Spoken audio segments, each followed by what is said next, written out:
I think the place to start is in something I said the last time that in the video I did where it was spoiler or no spoilers, I should say. Um I talked about the idea of show can't tell. Typically the term is show tell. Boy. I'm so nervous. I don't know why I'm so fucking nervous. I've done live streams before. Why am I freaking out like this? It's because I have a lot of thoughts and I want to make sure I hit everything. Show don't tell is typically the adage when you're talking about filmmaking. This idea of showing on screen what's happening to keep the audience engaged rather than just have a character tell you something.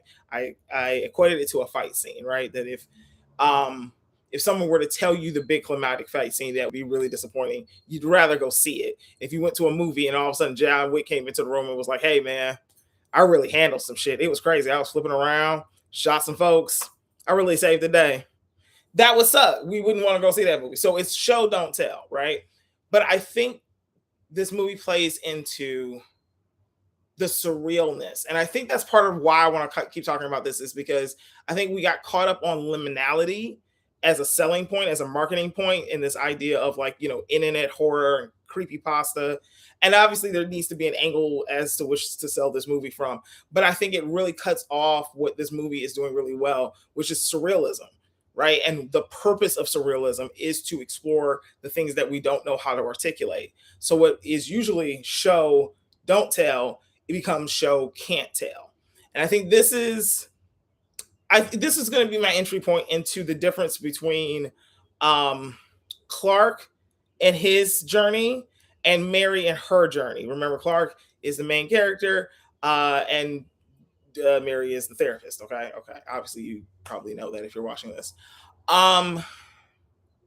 Because how they approach the thing they cannot articulate, as evident by the very last scene with Mary as she's explaining to the Mark Duplass's character. I can't remember his name, Phil or some shit. She's explaining to Phil just very basically. I went into the basement of a furniture store. I touched the wall. I ended up in a different dimension. What the fuck is this? That is an interesting parallel to Clark, who can't articulate what happened to Mary. There's a okay. Clark's issue is that he is self-destructive, destructive in general, self-destructive specifically. That this destructive part of himself, and I want to be specific and call it destructive, not just id or shadow self, because that's way more encompassing of a whole range of feelings and perspectives, whereas the monster at the end is purely destructive. That is the creature, right? And that destruction is eventually going to be an implosion. When we talk about liminality, and part of the reason why I'm so excited to talk about liminality in this way is because I think everyone kind of stops when they think about spaces, which makes sense. That's how we've gotten into this culture talking about liminality as an art form, is through the visuals of liminal spaces.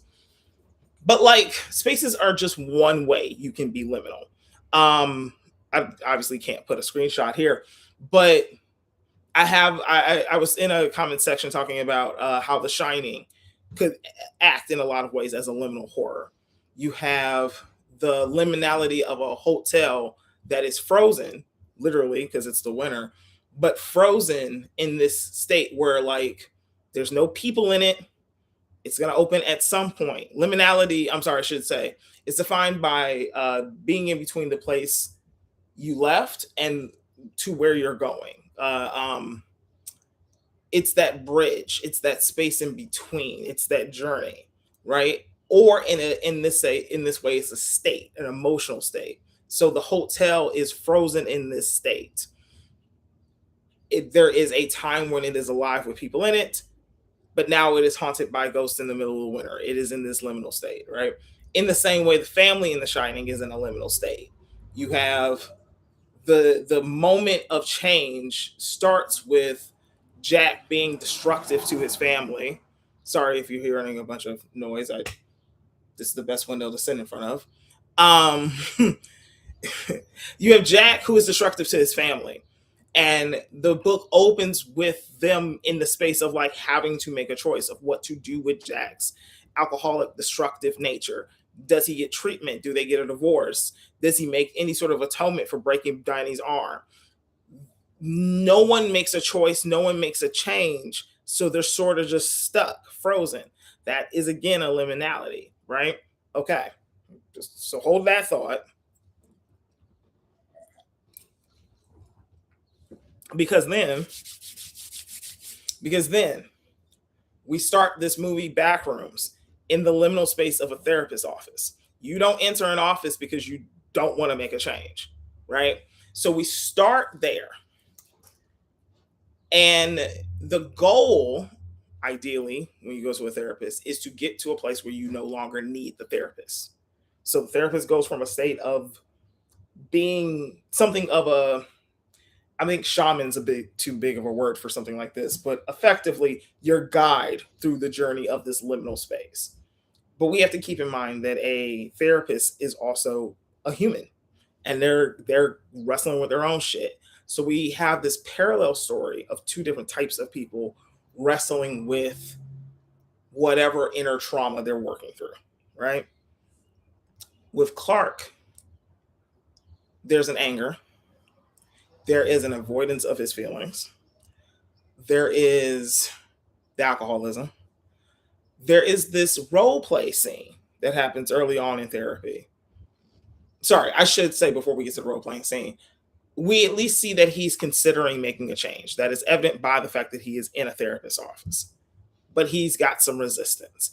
And Mary is introducing him to the idea that you can be comfortable in this, that I want you to express the truth of what you're feeling, that that's the only way that you're going to get to healing. But it makes him uncomfortable to work through that. That's that liminality, right? Liminality as an emotional state is parallel to the physicality of seeing something that is kind of familiar but not quite really. Also keep in mind that feeling of seeing something that's familiar but not quite really, this nostalgic parallels the idea of memory being held in this space. We'll come back to that in a little bit. So I just wanted to say that while I was thinking about it. So you have Clark, who's in this space of liminality. He's processing how to be honest about what he was feeling, but we know he's lying to his therapist. When he says a few drinks, even then we all know it was probably more than a few drinks. It's a performance. It's not, she can't possibly know what his wife said, but we know from what Clark says is that his wife is also or ex-wife in this case, is in a state of liminality. She's going back to school. And I think the writer does a really good job of painting the idea that maybe she's taking advantage of the situation. Maybe he does feel like he gives too much to her and her support, but he's also angry at her going back to school, not being some sort of a gold digger, not taking advantage, not being lazy, just she's going back to school. And we can tell that for whatever reason, Clark does not feel the same gumption to try or better himself. How do we know this? Well, we know this because when we're first introduced to Clark in his at his job at the furniture shop, we get this absolutely fucking hilarious commercial, right? They record their commercial and it's poorly done. Now, maybe this is because I'm a videographer. I'm always going to ask the client, do you want to look at the take? Is this good? Do you want to do a second take? They're recording on VHS. It's not that long. He could have taken a second take. We see him stumble around the place. We see him forget his lines. We see him break his own furniture. This is supposed to be a commercial for his failing business that he definitely needs to start succeeding so that, he doesn't keep living in the furniture store. And he doesn't even want to take a second take. He doesn't even want to look at it. It's a VHS. He could look at the take if he wanted to. He doesn't even want to do that. There's an opportunity for him to make a change and he won't do it. And this is how he's introduced in the space, in his job where he resides and now sleeps. Conversely, we have Mary. And Mary is a therapist. I think a lot of therapists will let you know that they ended up in therapy because they was going through some shit that they was trying to process. Amen. And there's there a desire to help other people in this emotional process. Where I don't know how much you can hear the music outside, but my neighbor has turned on his music, and my window is open. If you need me to close the window, I can. Just let me know. Uh, Hopefully, it just acts like a gentle background noise. We'll see. Let me know if you can hear this. It's it's a little distracting. Okay, okay. Back to the point. Mary is wrestling with her own demons, right? Her relationship to her mom. Her mom had a mental health crisis that impacted the family, right? They can't she's for whatever reason alone with her mom. The mom has signs of like being a hoarder and some other mental distress, and she is eventually removed from the home. How do I want to say what I want to say here? I'm not going to get too personal, but I have my own estranged relationship with my mother. And one of the hardest things is realizing there's nothing you can do to help. That at some point you have to make a choice to change or make a choice to get help. We don't know if she voluntarily went, I don't, it doesn't seem like she voluntarily got help, but your mental health is not your fault, but it is your responsibility. Shout out to Marcus Parks. Whatever happened to her mom, it is an event that left Mary feeling anxious and alone and with a broken piece of a memory with her mom, the two handprints. Now she has half of the hand and she's holding on to this as she's processing all that that moment was in her life. It doesn't control her waking day in the way that the thing that haunts Clark controls his waking day in the form of alcoholism and avoidance. She's able to live a thriving life. She's making, she's obviously like a working therapist, but she also has like her book deal and things like that. Um, yes, I will get into mom's mental health in the back rooms in a little bit. I'm taking us through it, but hold on to that. Don't let me forget. So you have Mary who's holding on to this trauma, but effectively has found a way to live and work with it, right? And you have Clark who is got his whatever his trauma is and is learning how what it even is versus like what to let alone what to do with it. That's how we start the movie. We see that there is an avoidance in Clark by way of the commercial. Also, sorry, ooh, this is why I had to go live because there's so much. The way we know Clark could have done better with the commercial, again, why would you keep the take of a commercial where you're breaking your own furniture if you're a furniture store? Horrible salesmanship, right? But the other clue we get is that when he watches the commercial of his competitor, same goofy ass fucking gimmick, but a much more competent commercial.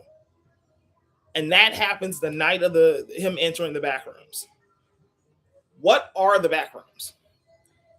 Going back to this idea of liminal as an emotional state,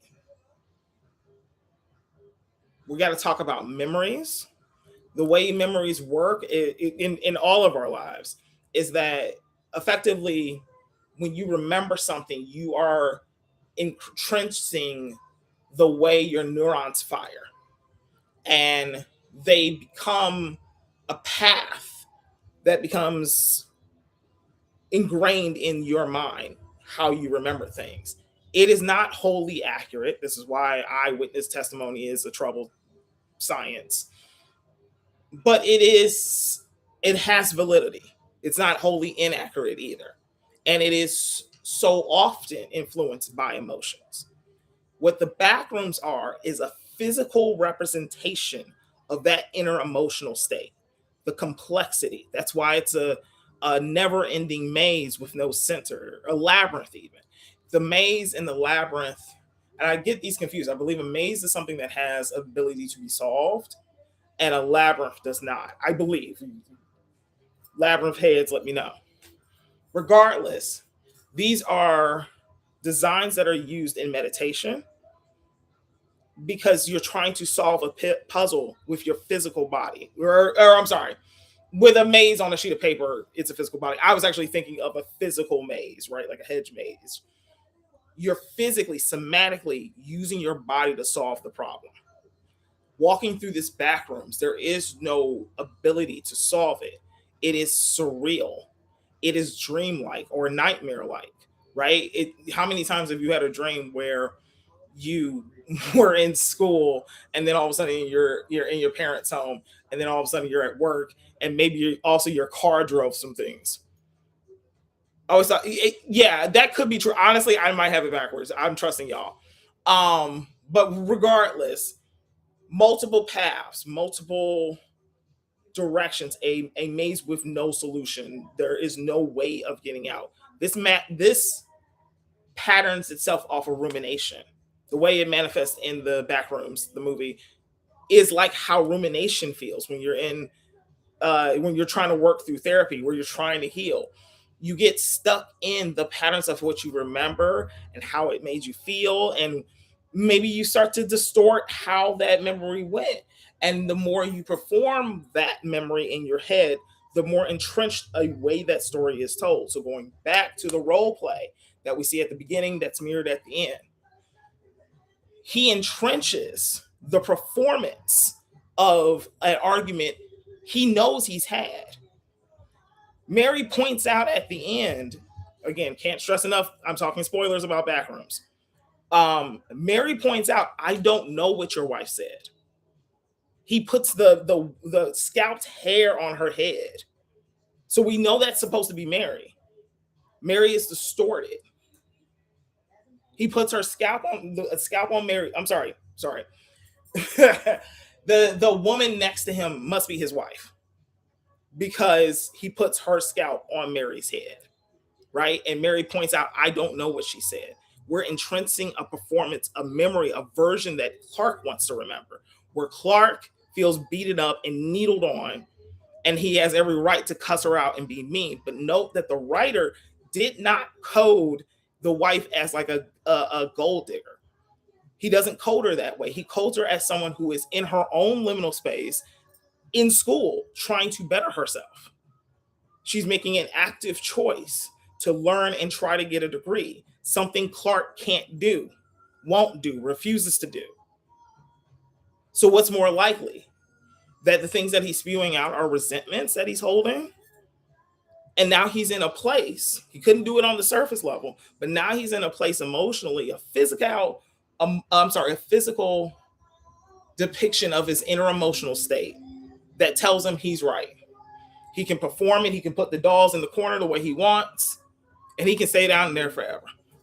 And he never has to confront himself, which is what leads to Mary saying, you don't have to change, but you need to let me the fuck go. Because Mary knows, based off of the fact that she's got therapy and her own trauma to hold on to, that there's nothing to be found down in the dark room, the back rooms. There's nothing to be found in ruminating in your emotions and validating yourself so that you can feel and have this pity party. And there's nothing to be had from embracing your destructive self. And that's why I want to be very careful about calling the monster not the id or the shadow self. I think it's very specifically a destructive part of yourself. And that destructive self is the pirate. It's the mask that he puts on so that he works and he's in his, able to pay his bills or whatever. So he's got to do it, right? He's got to be this person. He has to put this mask on. But it's grotesque. It's evil. It's the physicality of the thing he's working through. And the destructive behavior. Ultimately, destructive behavior is self-destructive, but it will harm along the way. I don't know if you can hear the music getting louder. Again, let me know if I need to talk louder. I'm going to use this as an excuse to drink some water.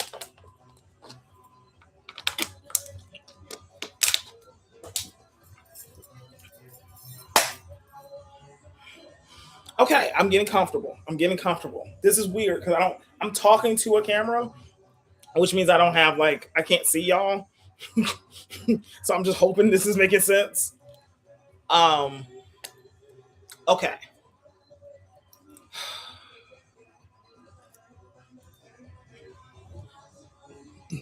Let's talk about something I made a joke about in my no spoiler video, which is why Blackly would he go into the Backrooms at all? Now, Backrooms is directed by a white man, written by a white man. Actually, don't let me forget that too. There's actually something I really want to mention in that. That's not what you think I'm about to say. I highly doubt they were thinking about, oh, we're gonna have this black guy. He should do something black, like enter a room, decide it's too scary, and leave. Therefore, the horror movie ends very quickly. No. But what I do think happened, and that I picked up on, regardless, is you imagine you step into another world, and your instinct is to go one further down, two not to go get help or report to the news or call fucking NASA or some shit. You decide, oh, I'm just gonna keep going further. That's an indication of his mental state. Okay, I think that's the thing. And I think what's interesting here is, and I don't know that this is always been in the lore of Backrooms. As I understood Backrooms lore, clip, you have no control over how you end up in the Backrooms. It could happen at any time. This is the internet lore version of Backrooms, as I understand it. You clip into this space, and you have to find your way out, right? But it's on and on. It's endless. There is no exit. In the movie, that lore is changed into, oh, you can step through and you can get out at any time. So now your character has choice in this story about liminality, a space between where you were and where you're going. He has a choice. He did not have to go back in there. It's not the same horror as the lore of the internet version, where you have no control and things can just happen to you. This is something different. We're now commenting on the same narrative, the emotional narrative. You have a choice. He didn't have to go back in there. And he certainly didn't have to go in there so many times he could fucking map it. Okay. And so then we get to one of the clues of how you figure out what the monster really is, which is he goes so many times and he can hear the monster. He can feel the tension of the monster. He can see the monster be destructive. What's another clue of the destruction? Him destroying the monster, destroying that cutout. Let me get to the cutout in a little bit. But he's never killed by the monster. The monster doesn't kill until he brings someone into this space that once again represents his emotional and mental space, his mind space, his memories, everything that is surreal and unnameable about the emotionality of being going through some shit. He's brought two people in there into this pit of his own destruction. And when we're in that pit, it's the first time we see clothes strewn everywhere, blood, rot, darkness. That red room is glowing for the first time. We've never seen that before. And it's at the end of an impossibly hard to climb and hard to traverse tunnel, right? Very steep. It's that emotional state again. He's brought people who were willing to help. He begged these people for help. This is why I'm saying this movie's for a very specific audience, because if you've been through some shit with somebody who won't go get help, not for real, and you offer support, you offer like, yeah, man, I'll help you out, man, and you go, and what do? You pour and you pour into an empty fucking void. And if you're not careful, that shit will pull you in. If you're not careful, the same thing that's self-destructive will be destructive to you. The alcoholic gets in the car and now you're in trouble. You see what I'm saying? The first time someone dies is when someone was willing to help him and he took advantage of that and pushed them into a dangerous situation.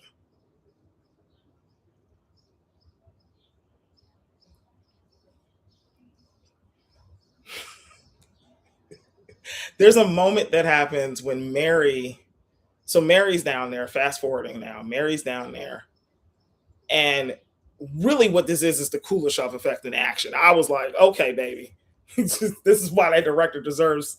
He knew what he was doing because this is the Kuleshov effect in action. Uh, for those that don't know, Kuleshov effect is a like a film.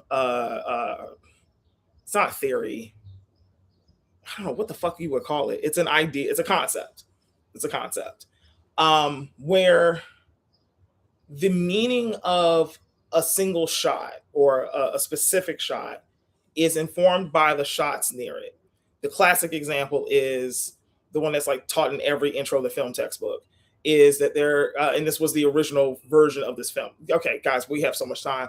I'm going to give you the shortest version possible, but we will be taking this detour, and I'm so sorry about that, but I just have to talk about it now.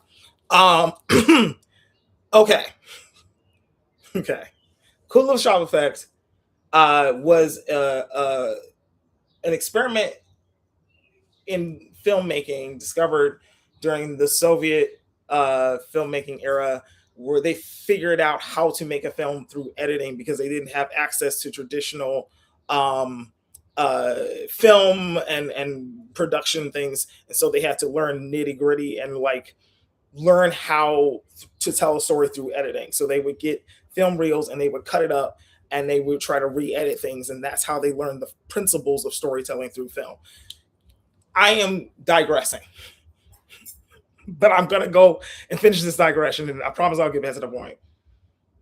Kuleshov figured out that if you assemble shots in a specific order, it changes the meaning, even if it's the same two shots.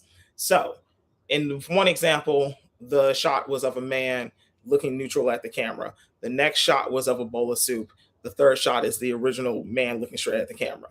Because of the bowl of soup, you infer that the man is hungry. There's a language to film.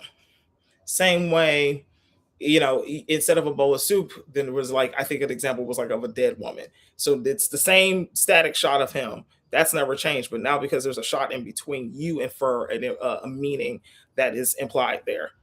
I love the idea of editing, but it takes an hour to edit myself. Oh, yeah, like I don't.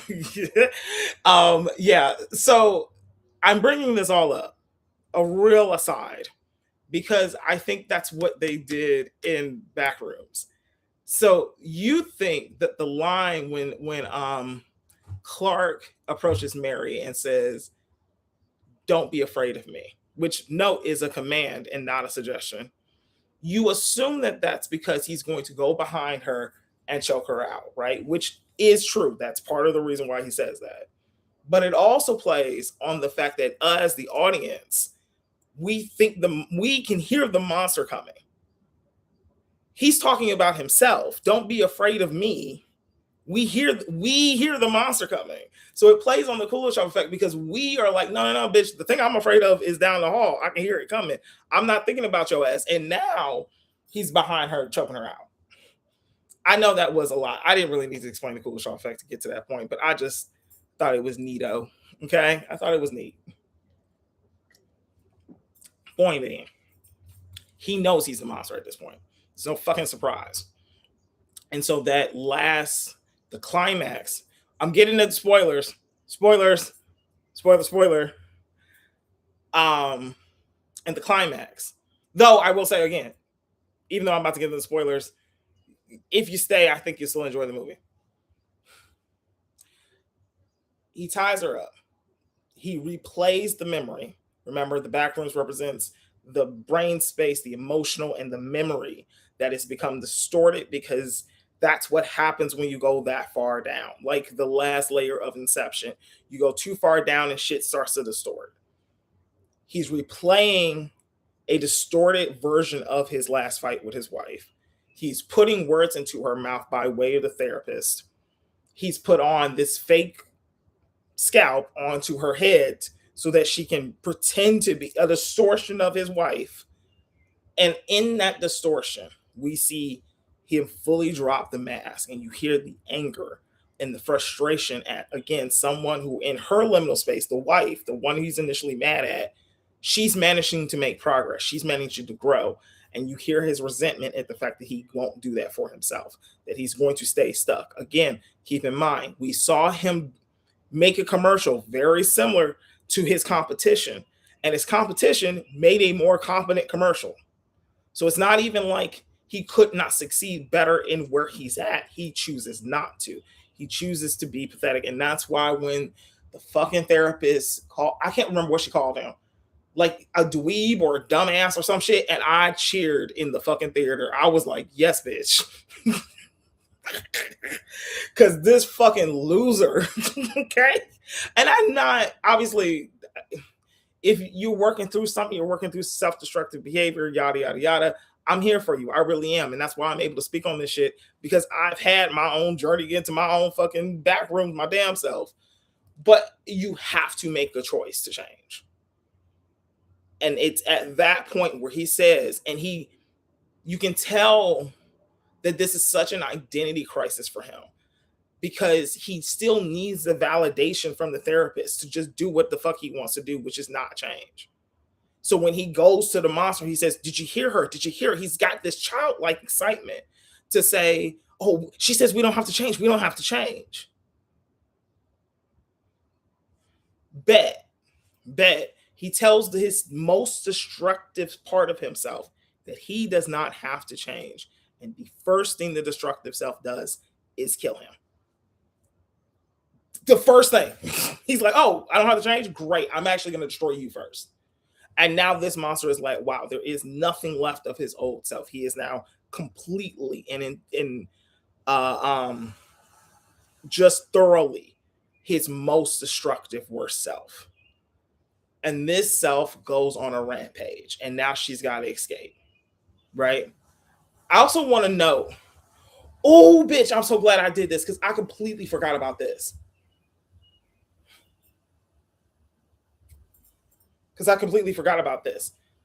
So okay. Whether or not, okay, sorry, because it just came to me and I got to put words to this. We're in the dining room scene again. Mary's still tied up. He's going on his rant. The woman behind him, first the fuck off, no one in my theater appreciated enough that them fucking people in the background and motherfucker with the 8 eyes were all moving just a little bit. None enough people freaked out like I did. And when I mean a little bit, if you didn't see it, I mean, like, that's too much. It was more like, and that would be it. And I screamed every time. Anyway, the woman standing behind him in that scene is at bare minimum coded to be his wife, right? He scalps her, puts the scalp on Mary's head, so she becomes the wife in that role play. That woman runs as far away as possible when he gets angry. The woman that is coded as his wife, once his mask finally drops, the monster is coming. This destructive part of himself that has already killed, not only destroyed the chair when he was recording the commercial, not only destroyed the cutout. We'll go back to the cutout. I didn't forget. Not only destroyed the cutout for no fucking reason, not only killed his employees, but now this monster is coming, and she runs to the corner. I don't know how that's not coded for domestic violence.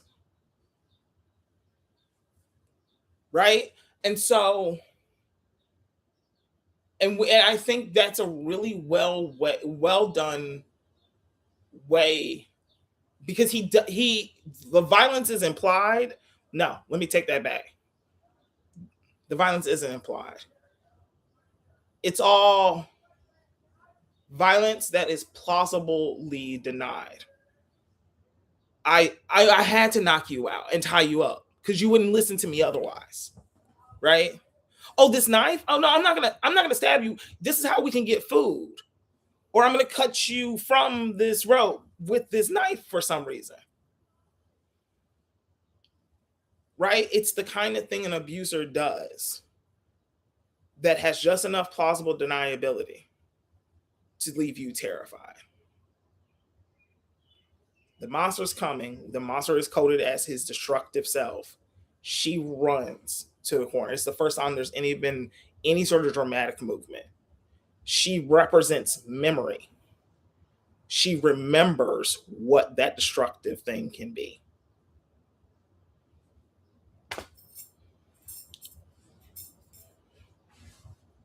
Okay?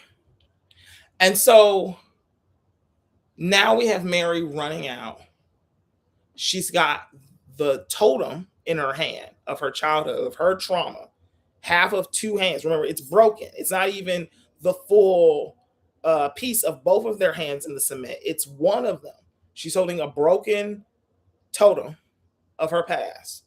And that letting that go is how she's able to stun the monster. No, she can't kill the monster. That work was left to Clark to do. Clark made the decision not to change. So Clark is the only thing that can kill that monster. She can't kill the monster, but she can stun it long enough to get up and get out. And I don't know if you bitches have been through some therapy, but there's a moment, especially if you're dealing with someone who are either wrestling with mental health issues, addiction issues, any sort of self-destructive behavior that, again, self-destructive behavior becomes destructive towards everyone if it goes untreated. There's going to be a point where if that person does not want to make a change, they have to make a change for themselves. If they don't want to make that change, you have to make a decision on what boundaries you're going to set. She's a therapist. She can't save everybody. It becomes a very narrow window of escape, but it's open to her. Unlike the entrance, where she has to go against the wall and find it, there is a way out. You'll squeeze through. It won't be easy, but there is a way out if you'll fight for it. And then the very last moment, she sees this destructive creature plead for mercy. Don't leave me down here. Right? And again, that pulls on the heartstrings. If you've ever had to deal with someone, again, who has gone through any of those things I listed, they'll still want you to help them. They'll still want you around, regardless of how destructive their behavior is. They don't want to be left alone to their thoughts in a maze that can't end. You have to make a decision. And you have to recognize that if you give too much of yourself, if you pour too much or you go back in, you might be destroyed, because that's the nature of that creature. Baby, that's what I'm saying. I don't feel like people really understand what the fuck that movie was doing. And this takes me to the idea I mentioned earlier, that I wanted to talk about the fact that I think it's very interesting that the director is a young man. He's 21. I'm going to guess, just based on what I saw about the writer, I don't know a whole lot, but the writer seems to be comparable in age to Clark, the main character. So let's say he's mid-40s, early 50s. I made a post the other day talking about liminality. Hi, I don't know if you know. Hi, my name is Jasmine. I ain't introduced myself or nothing. I just got into it. I'm a visual artist. I work in surrealism. I work in liminality. I work in existentialism. Visual artist, filmmaker, writer, director. I do all kinds of shit. Okay. I talked about liminality a little while ago this week. And in it, one of the comments was from a mom. And the mom was a millennial. She was explaining that while she was growing up, she saw her local mall die. Her kids grew up and only knew a dead mall. I think there's something very interesting, and I've mentioned this before. I'm very defensive of the younger generations in a very protective auntie energy type way, because I think anytime I see older people make fun of younger people, it's first and foremost a reflective of their emotional state and their unresolved trauma around their teenage years or young adult years. I think this movie serves it as a representation of what the balance could be if you work intergenerationally, because the writing of the story is from a man who, at bare minimum, regardless of whether or not he's ever gone to therapy, has lived long enough to see patterns and cycles in his own life.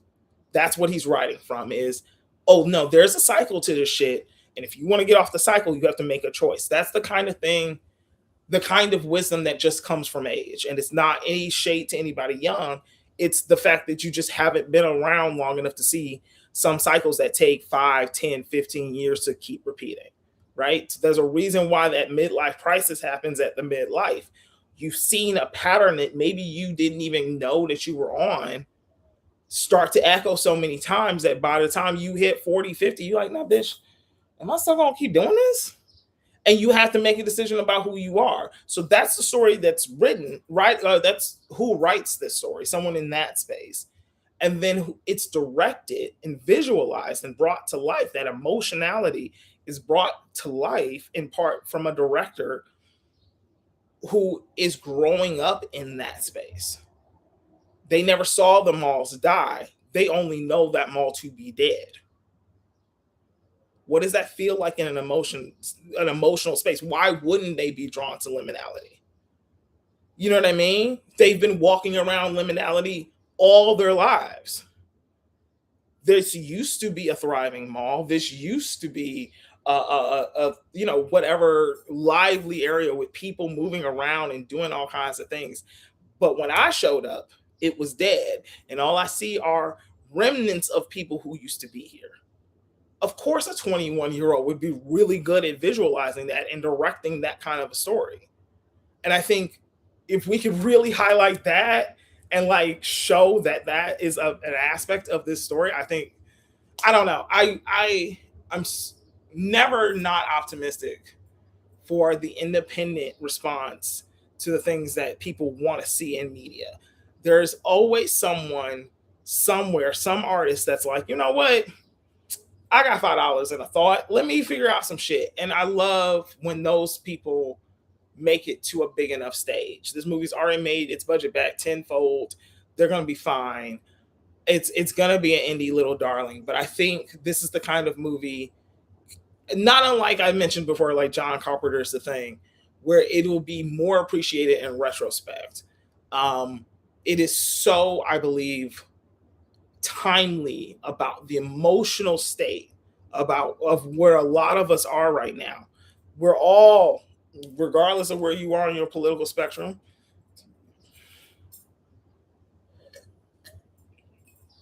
girl, if you on the other side of the political spectrum, I don't know why you watching me, but okay. Regardless of where we are, we all feel the same pressure of liminality in our country today. We do not know the state of what this is going to be, right? We're back on a cycle. We have not left the maze. Trump is the president again, and now he's fucking shit up again. And actually, let me change my wording around here. I've been using the word cycle, but echo and spiral are two better concepts, because a cycle usually repeats perfectly. A spiral can go down or it can go up. Use a maki, for the girlies that know, your Junji Ito girlies out here. It can get bad. It can spiral down. An echo distorts the further away it gets from the source. In that way, when you ruminate on your memories, ruminate on things that have happened to you, ruminate over trauma, it starts to distort after a while. At some point, you have to come back to the surface. You can't drown down there. It's again a similar concept to not quite Paprika, but there's some echoes to Paprika. Well, actually, it is. It is in Paprika, but it's also in Inception. This idea of getting lost in the dreamscape.